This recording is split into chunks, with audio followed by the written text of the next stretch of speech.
आज সন্ধ্যের টিফিনের জন্য বানিয়ে নেব দারুণ স্বাদের চটপটি আলু চাট। জন্য এখানে আমি আগে থেকেই খোসা ছাড়িয়ে আলুটাকে খুব ভালোভাবে সেদ্ধ করে নিয়েছি। এবারে একটা ছুরির সাহায্যে আলুর পেছনটাকে একটু কেটে নেব, যাতে থালাটার মধ্যে খুব ভালোভাবে বসাতে পারি, না হলে আলুটাকে ঠিক করে বসানো যাবে না। এইভাবে প্রত্যেকটা আলুকে একইভাবে কেটে নেব।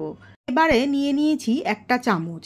চামচের সাহায্যে আলুর মাঝখান থেকে কিছুটা অংশ এইভাবে কুড়িয়ে নিয়ে আলুর মাঝখানে একটা গোল করে নেব। আমার কাছে এরম একটা গোল মতো চামচ ছিল, কিন্তু আপনাদের কাছে না থাকলে কোনো অসুবিধা নেই, সাধারণ একটা চামচ দিয়েও এই কাজটা করে নেওয়া যাবে খুব ভালোভাবে।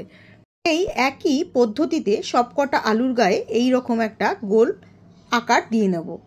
এখানে নিয়ে নিয়েছি খানিকটা সেদ্ধ করা মটর। মটরটা আমি আগে থেকেই সেদ্ধ করে রেখেছিলাম। এবার এর মধ্যে দিয়ে দিচ্ছি হাফ চামচ মতো চাট মশলা আর একটু লেবুর রস। এবারে একটা চামচের সাহায্যে খুব ভালোভাবে মিশিয়ে নেব। এখন এই সেদ্ধ করে রাখা আলুগুলোর মধ্যেও একটু চাট মশলা ছিটিয়ে দেব। এতে মুখে যখন আলুটা পড়বে তখন খেতে খুব বেশি ভালো লাগবে।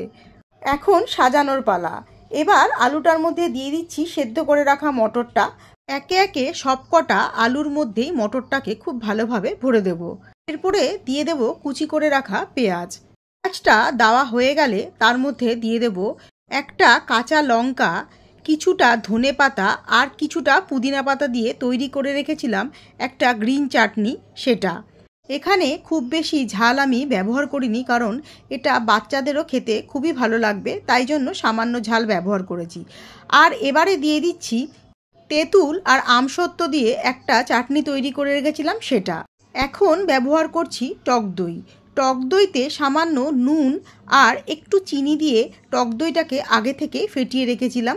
এই রকম চটপটা জিনিস দিয়েই তৈরি করে নিতে হবে এই দারুণ স্বাদের চটপটি আলু চাট। এখন ওপর দিয়ে দিয়ে দিচ্ছি খানিকটা গোটা গোটা কিশমিশ।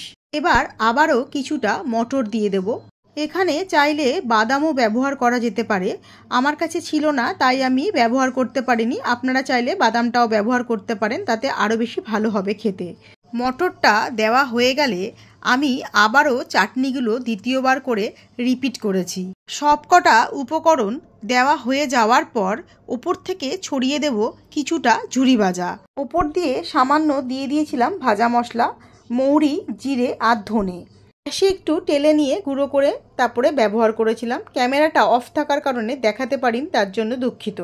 আজকের এই রেসিপিটা কেমন লাগলো জানাতে ভুলবেন না। সবাই খুব ভালো থাকবেন আর সুস্থ থাকবেন।